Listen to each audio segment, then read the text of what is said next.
আমাদের বাড়ি আমাদের বাড়ি ছিল ভাটানগরে। মানে ঠিক ভাটানগর নয়, তার পাশের ছোট্ট মফস্বল নঙ্গিতে। কিন্তু ভাটানগর নামের ছোট টাউনটা নঙ্গির একদম পাশে বলে গোটা অঞ্চলটাকেই চলতে কথা ভাটানগর বলা হয়। সেখানেই ছোট্ট একটা পাড়া, নাম সর্দারপাড়া। রাম বচনের গলি পার করে স্টেশন রোড দিয়ে একটু এগিয়ে অরুণাচল ক্লাবের উল্টো দিকে বাঁহাতে মোড় নিয়ে ঢুকলেই সেই পাড়া। আর সেই পাড়া প্রথম বাঁ দিকের যে বাড়িটার মধ্যে দিয়ে একটা নারকেল গাছ উঠে গিয়েছে, সেটাই ছিল আমাদের বাড়ি। হ্যাঁ, বাড়িটা দেখতে একটু অদ্ভুতই ছিল। বড় দোতলা বাড়ি, সাদা রঙে, বেশ ছড়ানো। আর তার রাস্তার দিকে দোতলা বারান্দা ফুঁড়ে, তিনতলা ছাদ ফুঁড়ে একটা নারকেল গাছ উঠে গিয়েছে আকাশের দিকে। মনে আছে, ছাদে দাঁড়িয়ে আমরা হাত বাড়িয়ে নারকেল পাতা ছিঁড়তাম, তারপর সেই পাতা দিয়ে ঘড়ি বানিয়ে পড়তাম। সারা বাটানগরে এমন বাড়ি আর একটাও ছিল না। আমাদের বাড়ি বলছি বটে, কিন্তু আসলে এই বাড়িতেই নিচের তলায় ভাড়া থাকতাম আমরা। কিন্তু ওই বয়সে আমার তোমার বলে ভাগ করাটা সেভাবে তো মনে আসে না, তাই আমারও আসতো না। বাড়িটা ছিল আড়াইখানা ঘর, একটা চৌকো ঢাকা বারান্দা, রান্নাঘর আর সাথে ছোট্ট একটা বাথরুম। বাড়ির পাশেই ছিল উঠোন, আর সেই উঠোনের গা ঘেঁষে ছিল পুকুর। বাড়িতে ঢোকার মুখেই ছিল একটা কোলাপসিবল গেট। সেই গেটে আমরা ভাই বোনেরা ঝুলে ঝুলে কন্ডাক্টর খেলতাম। ছোটোবেলায় অনেক কিছু হতে যাওয়া আমার মনটা মাঝে মাঝে কন্ডাক্টরও হতে চাইতো। কাঁধের মায়ের ব্যাগ ঝুলিয়ে আর নকাকার জমানো বাসের টিকিটগুলো বুড়ো আঙুল দিয়ে চিরিক চিরিক করতে করতে চিৎকার করতাম, আসুন আসুন, ঠেলাঠেলি করবেন না, পেছনের দিকে এগিয়ে যান, নিউল্যান্ড, বাটামুল, প্রেসব্রিজ, বিলগুড়িয়া, পুরী, দার্জিলিং, দেরাদুন, আসুন। যে পুকুরটার কথা বললাম সেটা ছিল যোগেন সর্দারের পুকুর। বেশ বড় ছিল পুকুরটা। মাঝে মাঝে ফ্লুরেসেন্ট রঙের কচুরিপানায় ভরে যেত গোটা পুকুর। আবার সেইটা পরিষ্কার করালেই সবুজ রঙের জল বেরিয়ে পড়তো। জলে কেমন যেন একটা হালকা বুনো গন্ধ ছিল। পুকুরের এক পারে ছিল বড় বাঁশঝাড়, আর অন্যদিকে একটা কলাবন। পুকুরে নামার জন্য ভাঙাচোরা ঘাট ছিল একটা, কিন্তু জল ভালো ছিল না বলে আমার কোনো দিনও সাঁতার শেখা হয়নি। তবে আসল কারণটা হয় ভয়। জলে খুব ভয় লাগতো আমার, কেমন যেন দম বন্ধ হয়ে আসতো। তাই মা, কাকা, মিষ্টি দাদু ও অন্যান্যরা সাঁতার কাটলেও আমি পাড়ে দাঁড়িয়ে ওদের খুশি হতে দেখে, আনন্দ করতে দেখে নিজেও খুশি হয়ে উঠতাম। ওই যে উঠোনটার কথা বললাম, তার একপাশে সিমেন্টে বাঁধানো একটা ছোট্ট চাতাল ছিল, আর সেই চাতালের পাশে ছিল একটা টিউবওয়েল। বাড়িতে একটা ছোট্ট বাথরুম থাকলেও মেয়েরা ছাড়া নাকি বাকি আমরা সবাই ওই টিউবওয়েলের জল পাম্প করে নিয়ে সিমেন্ট বাঁধানো চাতালে দাঁড়িয়ে মাথায় ঢালতাম। ছোট্ট বাথরুমটা ছিল আমাদের ভয়ের জায়গা। শ্যাওলা ধরা মেঝে, একপাশে বালতি ভরা জল, বাথরুমের ওপরে একটা চৌকো মতো ফুটো ছিল। রাতে বাথরুম করতে গিয়ে ওই দিকে তাকলে ভয় করত।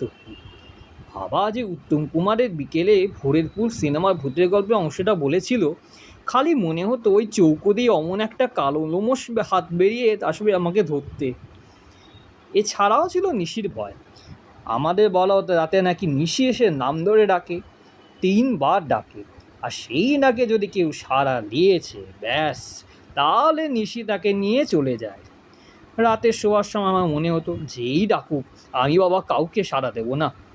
রাতে ঘুমোবার আগে বালিশে তাই ভগবানের নাম লিখতাম, প্রার্থনা করতাম নিশি যেন না ডাকে। আমাদের বাড়িটা ছিল এক মুঠো চড়াই পাখির বুকের মতো। কোলাপসিবল গেট দিয়ে ঢুকে একটুখানি গিয়েই শেষ। তবু তার মধ্যে আমরা অনেকে থাকতাম। সকালে রান্না করতো মা, আর বিকেলে কাকিমা, আমি ডাকতাম কাকুমা বলে। সেজো কাকার স্ত্রী। বাবারা 5 ভাই। জেঠু আর ছোট কাকা থাকতো দুর্গাপুরে। বাবা মেজো। বাবার পরের ভাই সেজো কাকা, যাকে আমি অদ্ভুত কারণে ভাইপো বলে ডাকতাম, সে, তার স্ত্রী ও একমাত্র ছেলে টেটুকে নিয়ে থাকতো আমাদের সঙ্গে। আর থাকতো নকাকা, ঠাকুরদা ও ঠাকুমা। নকাকে আমি বলতাম পঙ্কা, আর ঠাকুরদাকে বলতাম মিষ্টি দাদু। আর থাকতো পিসিরা, না এই বাড়িতে নয়, তবে খুব কাছে। নিঃশ্বাস বন্ধ করে এক দৌড়ে চলে যাওয়া যায় এমন দূরত্ব। কাছে ছিল বলেই প্রায় তারাও এসে আমাদের ওই বাড়িতেই থাকতো। আর রোজ জগতলা বলে বাটানগরের উত্তর দিকের একটা জায়গা থেকে আসতো মিষ্টি দাদুর অন্যান্য দুই ভাই, মানে আমার কুট্টি দাদু আর ছোট্ট দাদু। এদের আশায় আমাদের ওই বাড়িটা প্রায় রোজই ছোটোখাটো একটা পাড়া হয়ে উঠতে যায়। তবু কোনো দিন ভিড় বলে মনে হতো না আমার।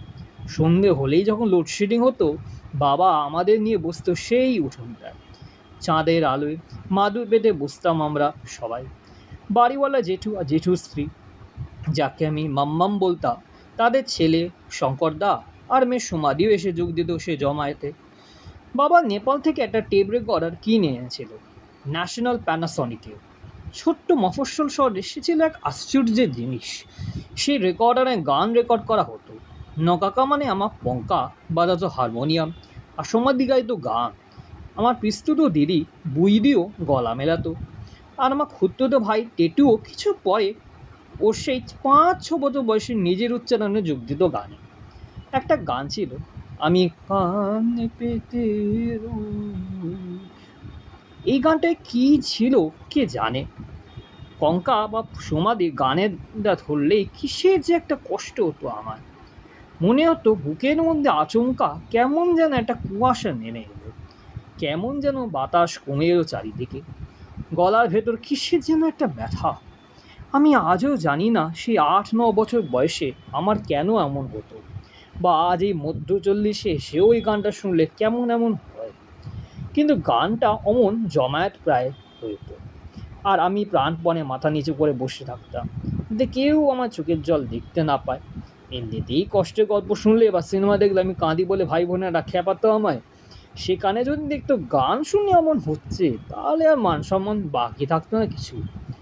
আমি যে সময় কথা বলছি তখন ছেলেরা কাঁদে না, আর যুগ কোনো ছেলে কাঁদলে তাকে মেয়ে বলা হতো। ছোট্ট মফস্বল শহরে বাইরে পৃথিবীর খবর খুব কিছু আসতো না।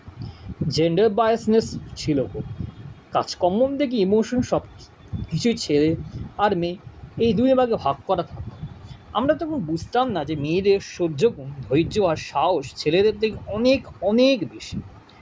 সেই 8-9 বছর বয়সে আমিও ওই ভাগের পুরুষকে চিহ্নিত দিয়ে থাকার চেষ্টা করতাম। কাউকে চোখের জল দেখিয়ে ফেলা মতো অপুরুষোচিত কাজ করতে চাইতাম না। একসময় কারেন্ট চলে যেত।